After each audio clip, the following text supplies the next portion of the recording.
उम्मीद करते हैं आप सब लोगों को पहली वीडियो अच्छी लगी होगी।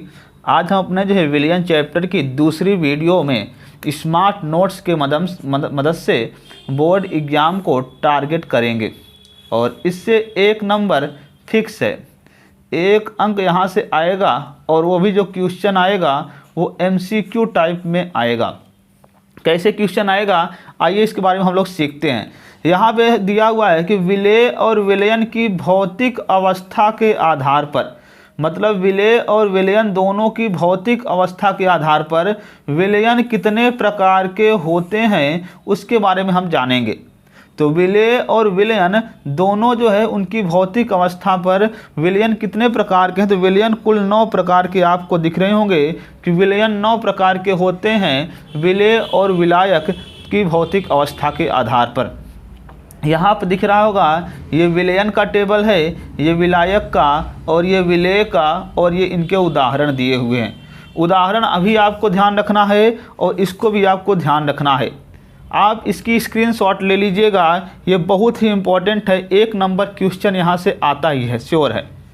जैसे यहाँ लिखा है विलयन यदि ठोस अवस्था में है, तो इससे पहले वाली वीडियो में हम आपको समझाए थे कि विलयन की भौतिक अवस्था किस पर निर्भर करती है।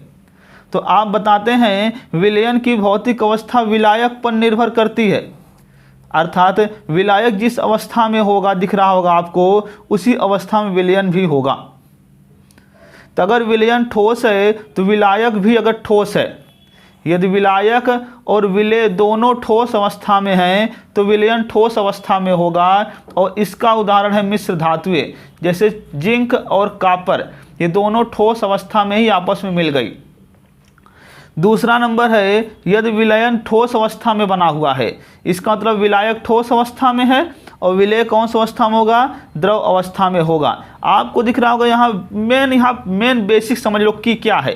यहाँ पे की यही है कि विलायक जिस अवस्था में होगा उसी अवस्था में विलयन भी होगा, विलायक जिस अवस्था में होगा उसी अवस्था में विलयन भी होगा, क्योंकि विलायक की भौतिक अवस्था विलयन को डिफाइन कर देती है। अब यहाँ पर देखिए आपको दिखा होगा यहाँ विलेय चेंज होते जा रहे हैं, तो कुल मिलाकर के इसके आधार पर विलयन है 9 प्रकार के। तो जैसे यहाँ विलयन अगर ठोस अवस्था में है, विलायक ठोस और ये गैस अवस्था में है, तो जिससे धातु एक ठोस अवस्था में होगी, धातु एक ठोस अवस्था में है भाई, तथा अधिक मात्रा में है, उस पर छोटे छोटे हाइड्रोजन के पार्टिकल आके चिपक गए हैं। इसका मतलब ये भी एक समांगी मिश्रण ही बना है, ध्यान रखना है।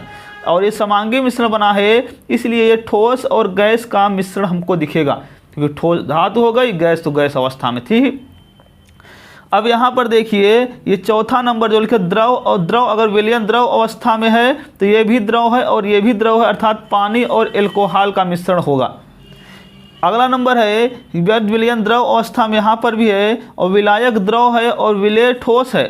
तो यहाँ पर उदाहरण है पानी और चीनी, क्योंकि चीनी कम मात्रा में है, अर्थात विलेय है, ठोस है, और विलायक क्या होता हो, द्रव अवस्था में है, पानी हो गया इसलिए अधिक हो गया है। अब अगला नंबर है यदि विलयन द्रव अवस्था में है और विलायक भी द्रव अवस्था में होगा और ये गैस अवस्था में है, अर्थात गैस कम मात्रा में हो और द्रव ज़्यादा मात्रा में हो। इसका उदाहरण है पानी का बना हुआ बुलबुला। पानी के बुलबुले में आप देखेंगे पानी ज़्यादा मात्रा में होता है और उसमें जो गैस रहती है वो बहुत कम मात्रा में रहती है, अर्थात विलेय हो गई गैस और विलायक हो गया द्रव। अगला नंबर है यहाँ पे देखो जो है 7वें पॉइंट में गैस अवस्था में विलयन आ चुका है, अर्थात विलायक भी गैस अवस्था में आएगा। और यहाँ पे विलेय आपको दिख रहा होगा कि गैस, द्रव और ठोस तीनों अवस्था में दिख रहे हैं। सबसे अच्छा मिश्रण अगर पूछा जाए कि सबसे अच्छा जो है समांगी मिश्रण किसमें देखने को मिलता है, तो आप बताएंगे जब विलायक और विलेय, ध्यान रखना ये क्वेश्चन आ सकता है, जब विलायक और विलेय दोनों क्या होंगे, गैस अवस्था में होंगे, उस कंडीशन में सबसे अच्छा समांगी मिश्रण बनेगा। ये ध्यान रखना है, गैस गैस का मिश्रण सबसे अच्छा समांगी मिश्रण माना जाता है। अगला है विलयन गैस अवस्था में है तो विलायक द्रव अवस्था में और विलेय द्रव अवस्था में है। तो विलेय अगर विलायक गैस अवस्था में, विलेय द्रव अवस्था में है, इसका उदाहरण कोहरा है। कोहरे में देखते होंगे आप, यहाँ पर कोहरे में वायु ज़्यादा मात्रा में होती है, उड़ता रहता है, और उसमें देखेंगे आप पानी की बूंदें भी रहती हैं। जैसे आप सुबह अगर साइकिल से जा रहे हैं और कोहरा पड़ा हुआ है तो उस कंडीशन देखेंगे आप, आपके बालों पर, आपके जो है पूरे शरीर के कपड़ों पर क्या हो जाएगा कि वहाँ पर पानी की बूंदें आ जाती हैं। इसका मतलब उसमें कुछ न कुछ मात्रा में द्रव भी था।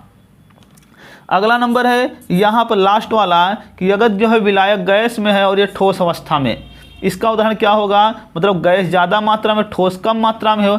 जैसे आप देखते हो गर्मियों के समय जो आंधी चलती है उसमें हवा ज़्यादा मात्रा अर्थात गैस ज़्यादा मात्रा में है, लेकिन उसके अंदर छोटे छोटे धूल के कण क्या होते हैं, उपस्थित होते हैं, और वो कौन सा अवस्था में होता है, ठोस अवस्था में है। तो आपको ये वीडियो पूरा जो दिख रही है स्मार्ट नोट्स की, यहाँ से एक क्वेश्चन पक्का आएगा। अब कहाँ से आ सकता है ये तो जो है बोर्ड एग्जाम डिसाइड करेगा, लेकिन एक क्वेश्चन यहाँ से आएगा। और सबसे अच्छा समांगी मिश्रण क्या होता है आप लोग कमेंट बॉक्स में बताएंगे। कमेंट बॉक्स में आप लोग के लिए क्या क्वेश्चन दिया गया है कि सबसे अच्छा समांगी मिश्रण कौन होता है। अब आपको इन्हीं 9 प्रकार के विलयनों में आपको समझाया गया है कि सबसे अच्छा समांगी मिश्रण क्या होता है। यदि ये वीडियो आपको अच्छी लगी हो तो वीडियो को लाइक कर दीजिएगा। तीसरे पार्ट का इंतज़ार कीजिएगा, जल्द ही वीडियो भी आ जाएगी।